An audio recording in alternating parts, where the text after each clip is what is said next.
got us moving. It's Young People Nation. Welcome to Young People Nation. Listen to us weekly as we commit to bring transparency, healing, and truth to the everyday situations in life that might bring you down. Join us for your weekly dose of inspiration. Thank you for listening to Young People Nation. Make sure you subscribe so you never miss an episode. And now, here's your host, Eugene and Donna Perry. Let's go. Christ is the foundation. Know his word gon' lead us. Know I'm already going. Taking steps I believe in. Giving guidance to the youth. Giving guidance to the lost. Give the world to the project. Lead them back to the cross. Well, hello and welcome back to Young People Nation. And today's topic, we're going to be talking about the importance of mental health awareness. And this is our fourth session, with Mr. Dexter Peggins Jr. Again, this gentleman wears a lot of hats. He's a father, he's a husband, he's a pastor, veteran, author, mentor. He's on several advisory boards. He's so intentional in the community. He's with the Purpose Center, New Leaders Council, My Brother's Keeper, Georgia Prison Reentry. What else? hey, you name it. Well, wow, we appreciate you coming back again, Mr. Peggins. And again, thank you for all these sessions that we've been dealing with: anxiety, panic attack, PTSD. And again, now we're going to be talking about the importance of mental health awareness. And we always voice God has many, many ways. We just have to be open to the ways that God has to offer. And so, as we talked about in previous session, like my husband said, you know, God has a sense of humor. He'll have you talking to the person, and the person is the one that got the answer for your situation. Exactly. Oh, yeah. Wow. Sometimes it's not within the walls of a building. Indeed, indeed. Oh, yeah. So, we talked about our young people on the last session, and when I looked up about PTSD, it can appear for children 6 years or younger. Could you imagine that? Wow. And you're thinking the child is having a tantrum, but they're actually having a moment from something they just maybe saw last night. Yeah. Yeah. Wow. My goodness. Yeah, I mean, you know, well, let me say that. One of the things I've learned to not do is devalue the experiences of our young people. That's I think good. Oftentimes because of their age, we reduce them to their age. Yes. But I've met some young people who are carrying the weight of an adult. Yes. And so it's important to, once again, give them voice. Oftentimes when we're doing it, we're listening from an adult ear. Yes. And so we're always like, well, I would have did this, I would have did that. But just because we're experienced doesn't minimize the fact that whatever they're going through is very real to them. Yes. It's significant. In some instances, it can be life altering as well. We had a young lady, remember the young lady in Best Buy? Oh, yes. That Yes. we was buying a computer, and we was talking about mental health. And this is right before we started the podcast. And she said she doesn't feel like she's heard. She was 18. 18. 18, yeah. She doesn't feel like, she said she didn't feel like she was heard. And then she began to tell us of her experiences with her mother being on drugs. And to your point of her carrying the weight, she was having to take care of her younger siblings at 18. Wow. And so she shared that with us. And so we just knew that was an opportunity just to listen. We was in there buying a computer and all that, but God made that intentional for us to be at that young lady's life, for her to say, I don't feel heard. Yeah. Nobody's listening to me. The silent voice. And she's 18. And we also had an experience when we had dinner down at the Marriott, the Yes. young lady. And God just impressed upon our heart that the young lady didn't have no gas. She Working two jobs. To take care of her mother and her younger siblings. And then when we began to listen to her, she just began to cry. Yeah. Yeah, I actually have a mentee similar I want to give. He might listen to this. He's in that age group, and we were having a conversation one day, and he was asking me, right or wrong. Mm-hmm. He said, is it right that one of my parents is asking me to do this? I'm not going to say the thing. And I told him, I said, you know what? It sounds like they're asking you to be a parent. Mm-hmm. And I said, you know what? I'm not your father, but I would say that that's not a responsibility that belongs to you. Mm-hmm. And because you're over the age of 18 now, you need to be able to speak up for yourself and just say, hey, look, you're asking me to be the parent when in actuality, I'm the son, I'm the child. Mm-hmm. In the instance that you're talking about, and in the other instances I know a lot of people are familiar with, a lot of young people have been robbed of their youth. Yes. Because of being exposed to stuff. Yes. That a child shouldn't have to see. And I want to say this. We've seen this where the father was not present in the home, so the son had to end up being like the husband slash parent. And then when they go get married, it's like they want to be a kid again and be on the video games all day. But to your point, they were robbed of their childhood. And now, they have to go get, it's important for the mental help. Why do you feel it's okay for you to be on the game all day, sir, when you got a wife and children? However, if we dial the tone back, he was probably a husband or a father when he was 17, 15, 16. Yeah, that's about it.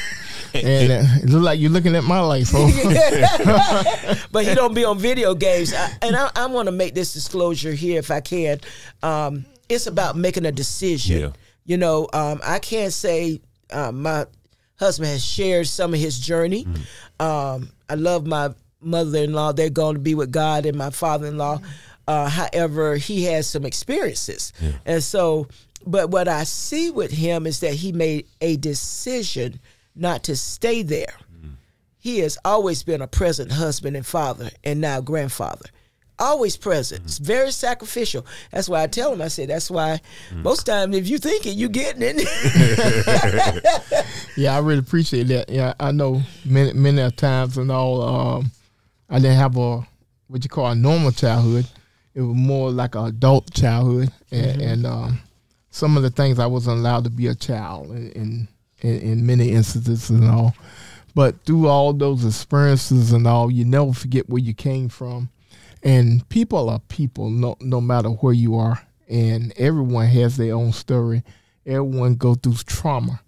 And one thing that in the United States that we had to get out of is when tragedy hits and all like that, don't let it become the norm.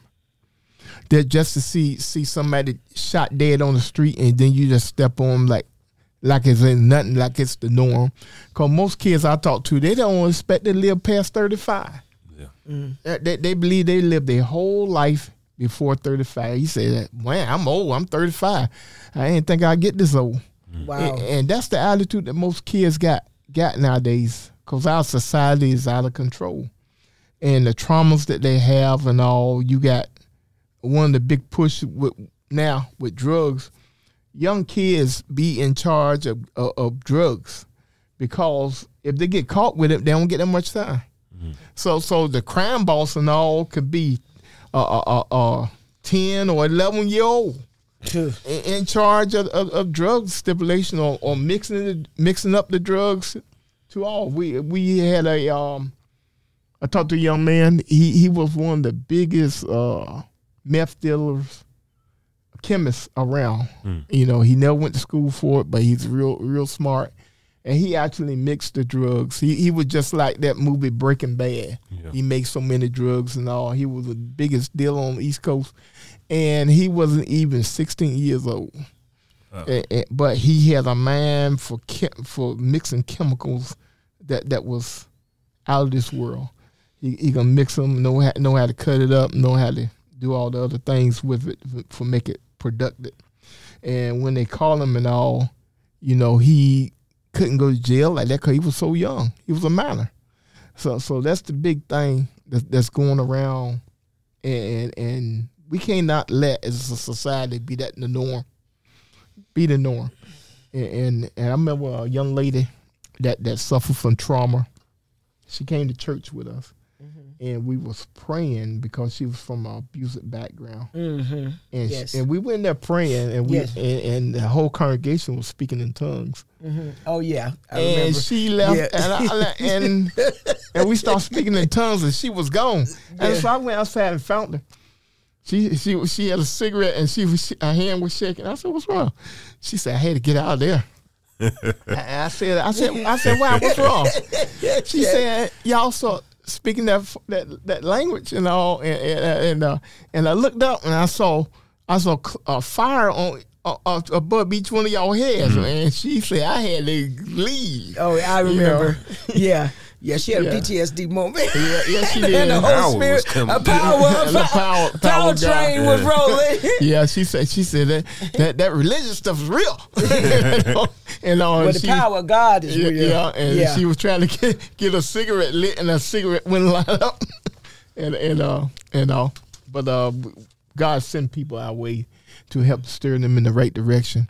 But the other things to get a help in those areas. Yes, it can be a religious moment, or it can be you can cast it out, and also you can refer it out to be able to get help. Yeah, well, our mentor said she believes in this acronym CPR. If you can't cast it out or pray it out, you need to refer it out. Amen. Amen. Because some things that's the way it is. Yeah. You know, and we have to be open to those methods. Go ahead, sir. No, I would just say, and I think I like the acronym. I think that's a healthy conversation that needs to take place in the church. Yes. Oh yeah. You know, I think there's a tendency to want to be it all, to do it all, be it all. Right. But the reality is we're not all graced and gifted for the same things. That's right. You know? And so, listen, even amongst Jesus' entourage, there was a doctor. And so, hello. There you go. I mean, think about it. Finance guy too. Okay.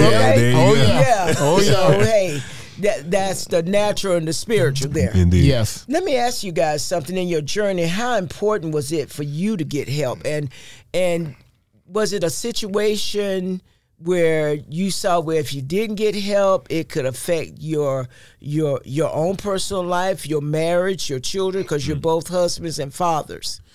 Yeah, I think for me, ultimately, I waited till I was a little older to have kids. And so one of the things, I did not want my children to remember their childhood with an angry dad. Okay. And so that was a catalyst for me to chill out. I noticed, you know, that I experienced a lot of changes as a result of what I've encountered in my life. And I didn't want to use my children, my wife as an outlet for That's good. something I was unable to get resolved within myself.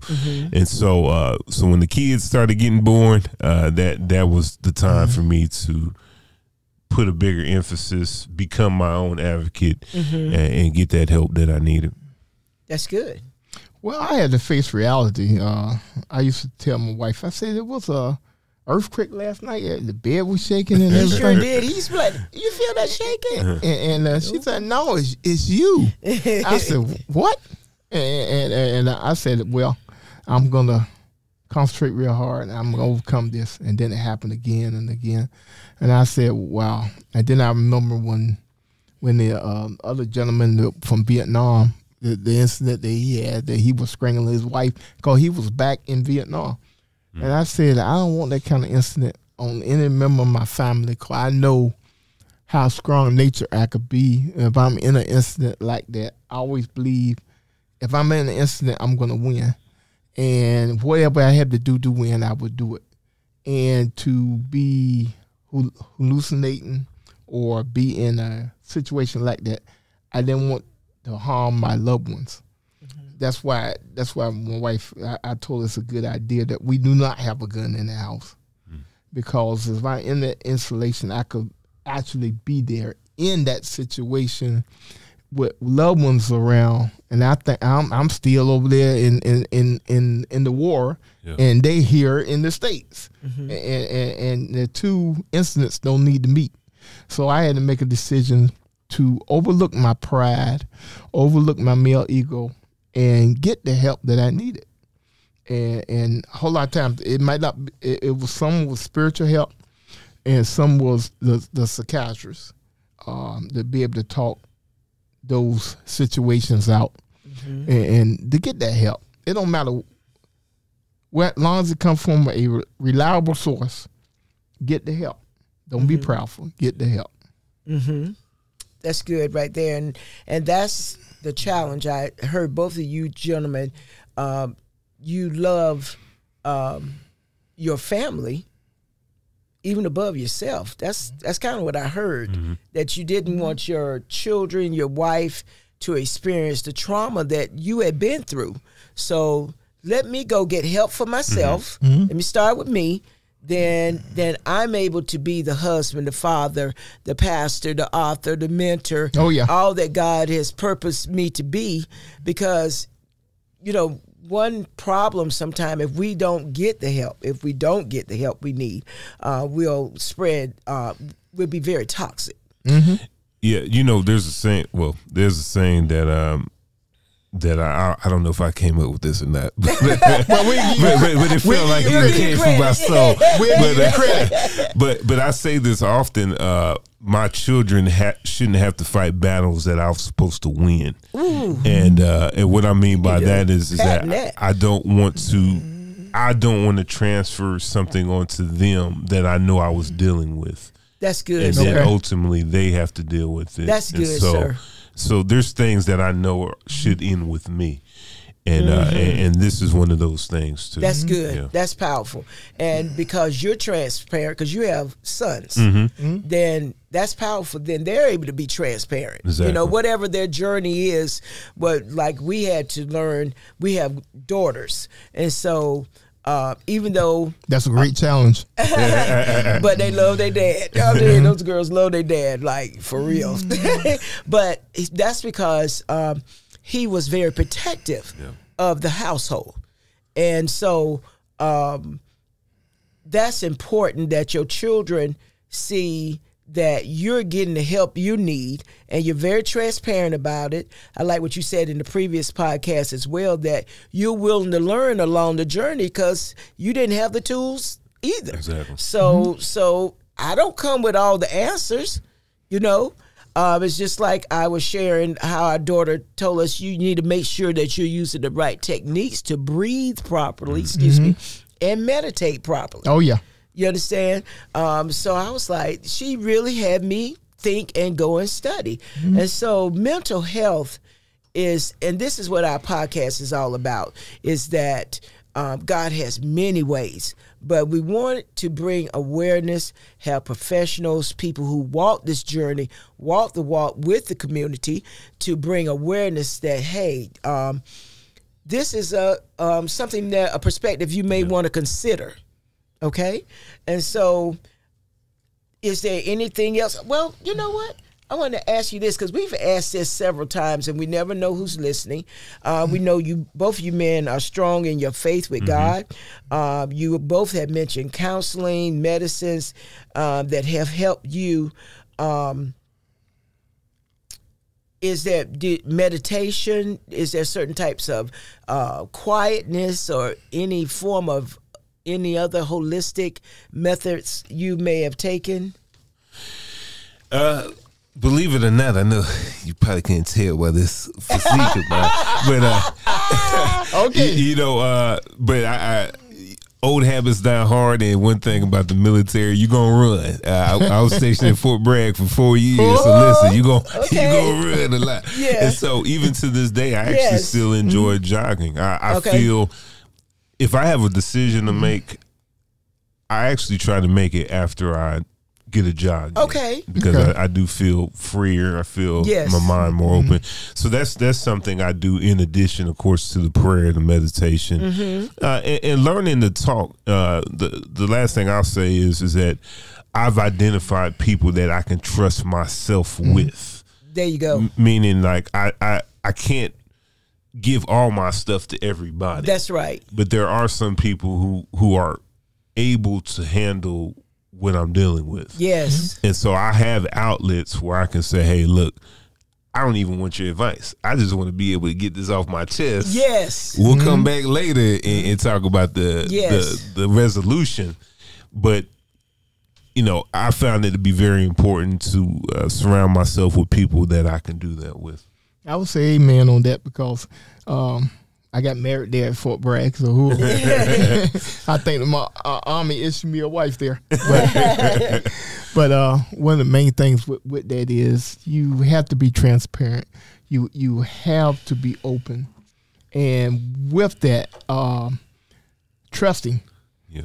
Even with the religious side of the house, because if you're talking to somebody, make sure they're not going to spread you out on the next sermon. Yeah, that's one of the most discouraging things I ever see in my life. You go tell that I'm whatever you have a problem with in confidence, and then you the voice of the servant in next week's service. Yeah, and that turns people off to the gospel side of the house more than anything else. Yeah, and get people that you can trust. Yeah. Okay. Well, you know, we want to also, parents, please pay attention to your children. Oh, yeah. Don't just brush things off. Understand that your actions causes a reaction in your child. And I'm going to say this, women, it's not okay to be verbally or physically beaten. Men, it's not okay to be physically or verbally hit. Amen. Because it happens on both sides. Oh, yeah. And understand when this happens in front of your child, you are creating a atmosphere and a emotional experience for that child. So please, let's be intentional. People and communities, parents, grandparents, just be intentional and pay attention. So we're wrapping up. We always give our 988 hotline out because we never know who's listening. We have the text home to 741-741. This is a free 24/7 crisis counseling hotline. Okay, Mr. Dexter, Mr. Perry. I'll just say this. I want to say thank y'all for having me once again. You all are doing some amazing and necessary work. Once again, to anybody who's hearing this who might be having challenges in the area of mental health, be your own advocate. If you don't have a voice that'll speak for you, learn to speak for yourself. And so that's all I have. I'll say this has been a pleasure, and I enjoy doing this because God has led me to do this, and I just implore that we make a difference in the people's lives. So take time out of your life to find out whether you living your life or you just existing, and be honest with yourself. This has been Young People Nation. Take time out to find out, and also there is always hope. Let's go. Christ is the foundation. Know his word gon' lead us. Know I'm already going. Taking steps I believe in. Giving guidance to the youth. Giving guidance to the lost. Give the world to the project. Lead them back to the cross. He the #1 prospect. He the top boss. I was broke, I was empty. He the one that paid the cost. Really thought that I was cool. There was nothing like the Savior. Now it's time for the truth. The whole world been waiting. It's Young People Nation. It's Young People Nation. It's Young People Nation. It's Young People Nation. It's Young People Nation. It's Young People Nation. It's Young People Nation. The whole world been waiting. Whatever you going through, I know what he gonna do. Don't matter the circumstance, we going back to the root. Keep going, keep going. Let that seed keep growing. You need peace and we know it. Now it's time to live holy. Young People Nation. You know what time it is. Young People Nation. Get ready, the time is here. Get ready, we vibing here. We about to let God in here. Young People Nation. It's Young People Nation. Yeah, do it for the heavens, you know where we going. Influenced by his love, you know we gotta show it. It's time to put the youth onto what God is doing. Cause I can tell you now, right now, that God is moving. It's Young People Nation.